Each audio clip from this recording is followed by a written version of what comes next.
दोस्तों हम आपको बता दें, इस वक्त बहुत बड़ी खबर आ रही है कि आकांक्षा दुबे की मम्मी अब इस दुनिया में नहीं रही। जी हाँ दोस्तों, सही सुना आपने। आकांक्षा दुबे की मम्मी का निर्धन हो गया है, जो अब इस दुनिया में नहीं है। दोस्तों, कभी समर सिंह का निर्धन हो जाता है, तो कभी आकांक्षा दुबे की मम्मी का निर्धन हो जाता है, तो कभी संजय सिंह का निर्धन हो जाता है। जी हाँ दोस्तों, सोशल मीडिया पे अफवाहें फैली जा रही है, लेकिन ये बिल्कुल फेक न्यूज़ है। ना तो अभी समर सिंह की मृत्यु हुई है और ना ही आकांक्षा दुबे की मां की मृत्यु हुई है। दोस्तों, ये सब अफवाहें फैला रहे हैं न्यूज़ दिखाने के लिए, व्यूज़ बनाने के लिए, जो कि बिल्कुल अभी गलत न्यूज़ ये बना हुआ है।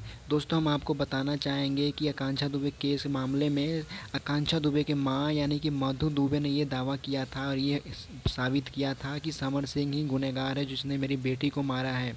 लेकिन अब तक दोस्तों समर सिंह का कोई भी सबूत हाथ नहीं लगा है, पुलिस के हाथों नहीं लगा है। इससे हम साबित नहीं कर सकते कि समर सिंह ने ही आकांक्षा दुबे को मारा है। दोस्तों, आप क्या कहना चाहेंगे? प्लीज़ हमें कमेंट करके ज़रूर बताएं, आपको क्या लगता है कि समर सिंह ने ही आकांक्षा दुबे को मारा है या आकांक्षा दुबे ने खुद को मौत के गले लगा लिया। धन्यवाद, थैंक यू।